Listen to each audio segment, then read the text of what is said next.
جامعہ ہادہ میں بنام انجمن جمعیت الطلباء ایک شعبہ قائم کیا گیا جس کی ترتیب اس طرح ہے۔ درجہ اردو دینیات سے لے کر دورہ حدیث تک کے تمام طلباء شریک ہوتے ہیں۔ بروز جمعرات بعد از نماز مغرب تا عشاء انجمن کی محفلیں منعقد ہوتی ہیں۔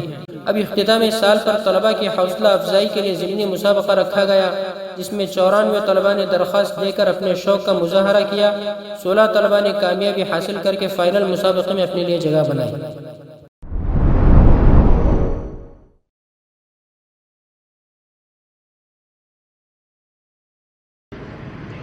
الحمد لله وحده والصلاة والسلام على من لا نبي بعده فأعوذ بالله من الشيطان الرجيم بسم الله الرحمن الرحيم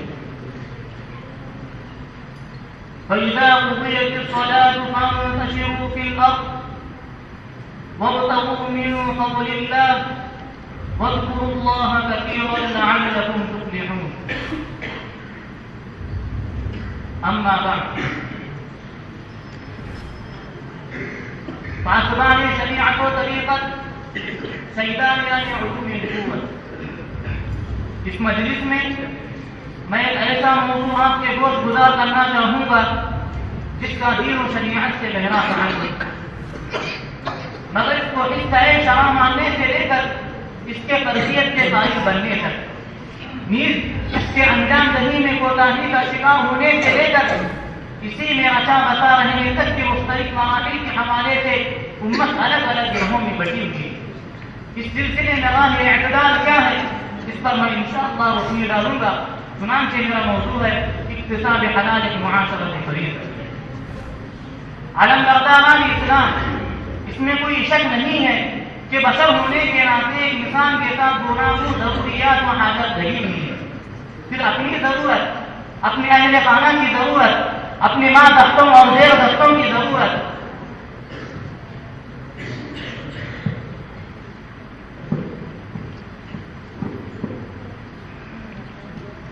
پھر اپنی ضرورت، اپنے اہل خانہ کی ضرورت ایک مستقل فہرست ہے جسے شرعی مسیح نے بھی بالتفصیل لانے کے اعتماد سمجھا ہے۔ بھلا اس درجہ فطرت کا لازمی حصہ ہونے کی حیثیت سے اسلام اس سے صرف نظر کیوں کر سکتا تھا؟ چنانچہ اس نے اس ضابطے کے احکامات دیے اور ایسے باریک سے باریک پہلوؤں کی طرف انسانوں کی رہنمائی کی کہ کوئی گوشہ چشمہ نہیں چھوڑا۔ معاملات کے بارے میں فقہا کی تخلیق کردہ 10 جلدوں پر مشتمل مؤلفات اس کی جلد جاری دلیلیں۔ یاران باصفا، آئیے اس بارے میں ہم قرآن کریم سے پوچھتے ہیں۔ قرآن گویا ہے فَإِذَا قُضِيَتِ الصَّلَاةُ فَانتَشِرُوا فِي الْأَرْضِ وَابْتَغُوا مِن فَضْلِ اللَّهِ وَاذْكُرُوا اللَّهَ كَثِيرًا لَعَلَّكُمْ تُفْلِحُونَ۔ جب نماز جمعہ سے فراغت پاری تو اب زمین میں پھیل پڑو، اللہ تعالیٰ کی مقرر فرمودہ روزی کے تلاش میں لگو دو کرو، اللہ کا ذکر کیے جاؤ تاکہ تم کامیابی سے ہمکنار ہو جاؤ۔ عین یہی مضمون دربار رسالت صلی اللہ علیہ وسلم کی اس طرح ثابت ہوتا ہے فرض تکبیر حلال فریضۃ بعد الفریضہ۔ صبح اٹھ کر نماز فجر کی انجام دہی کے بعد سب سے پہلا جو ربانی فریضہ انسان کی طرف متوجہ ہوتا ہے وہ حلال کمائی کی تلاش ہے۔ فقہاء اعظام کا اجماعی مسئلہ ہے کہ انسان کی ذمہ اتنا کمانا فرض ہے جس سے اس کی اور جن کا نقطہ شرعاً اس پر واجب ہے ان کی کمر سیدھی رہ سکے، جس کے واسطے سے وہ رب ذوالجلال کی عبادت کے حق کو ادا کر سکے۔ رسالت مآب صلی اللہ علیہ وسلم نے اس بارے میں جو ترغیبی انداز اپنایا ہے وہ نبوت کا احسان ہے۔ چنانچہ ایک مرتبہ حضرت سعد بن معاذ رضی اللہ تعالی عنہ سے جب رسول اللہ صلی اللہ علیہ وسلم نے ملاقات فرمائی تو ان کے ہاتھ کی کنکرے پر کا سبب پوچھا۔ حضرت سعد نے بتایا یا رسول اللہ میں صبح ہوتے ہی پھاوڑا لے کر اپنے اہل خانہ کے لیے روزی کے تلاش میں نکل پڑتا ہوں جس کے اثر سے میرے ہاتھوں میں کنکراپن پیدا ہو گیا ہے۔ آپ سوچ سکتے ہیں کہ اس کے جواب میں رسول خدا صلی اللہ علیہ وسلم نے کیا طرز عمل اختیار فرمایا ہوگا؟ دنیا کا کوئی حسن ظاہر ہوتا تو شاید یہ مشورہ دیتا کہ اتنی ہی محنت آخرت کی لکھی ہوتی تو کامیابی تمہاری قدم چوم لی تھی۔ سچے علم رکھنے والے کسی دانشور کے سامنے یہ حقیقت پیش ہوتی تو شاید اس کا یہی جواب ہوتا کہ اتنی ہی پاپڑ راہ علم میں دے دیے ہوتے تو آج علماء کی زمرے میں سرے فہرست تمہارا نام ہوتا۔ مگر یہاں تو سب سے انوکھا و نرالا اور اپنی لسان آپ چاہیے ایسے اچھوتے انداز کا جواب زبان رسالہ صلی اللہ علیہ وسلم سے صادر ہوا. روایت میں آتا ہے کہ اپنے اہل خانہ کے لیے کمائی حاصل کرنے کی غرض سے حضرت سعد رضی اللہ تعالی عنہ کا گھر سے نکلنا حضرت سعد رضی اللہ تعالی عنہ کا گھر سے نکلنا اللہ تبارک و تعالی کے یہاں بہت پسندیدہ ہے. اور اللہ تبارک و تعالی کے یہاں نبی کریم صلی اللہ علیہ وسلم نے فرمایا یدانی یحبہم اللہ، یہ تو وہ ہاتھ ہیں جن سے اللہ کو پیار ہے. راہ سلام کی پرعزم مسافروں، اس قدر واضح انسان کے ہوتے ہوئے ناہنجاروں کی اس مقولے کی کیا حیثیت رہ جاتی ہے جو بسا اوقات ہمارے قانون سے ٹکراتا ہے. کہتے ہیں اہل خانہ کی قرض کی فکر نہ کرو، سارا معاملہ اللہ کے حوالے کرو، توکل کرو، جلد و پیش کے تمام احوال سے سر پہ نظر کر کے نکل پڑو، چلا کثیر میں سرمست رہو. جی فہم مزید شکر سامعین، ایسا کہنے والے لوگ سچ تو یہ ہے کہ وہ توکل کی حقیقت ہی سے ناآشنا ہے.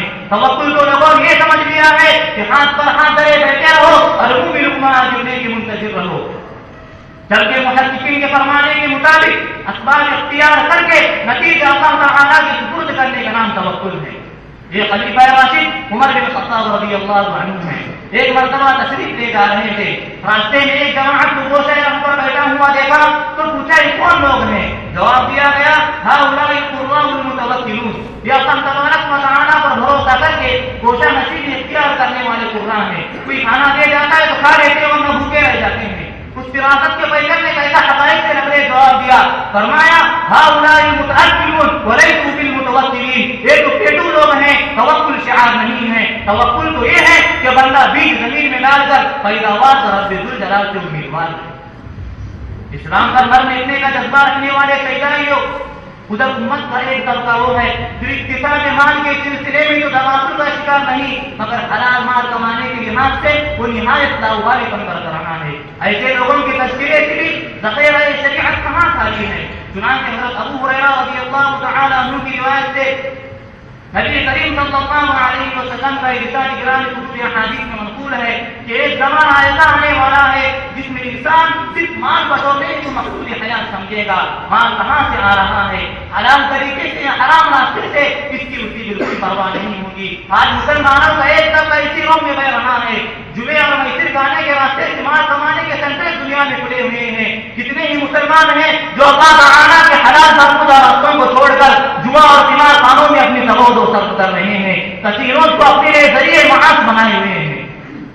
بہت سی حدود کی دیکھا گئی تھی سود میں پیسہ لگا کر سود خوری کے جرم میں مبتلا ہے. بہت کی معیشت کا مذاق رشوت ستانی ہے. بہت سے وہ ہیں جو تجارت حلال اشیاء کی کرتے ہیں مگر غلط شرائط داخل کر کر سودے کو فاسد کر دیتے ہیں.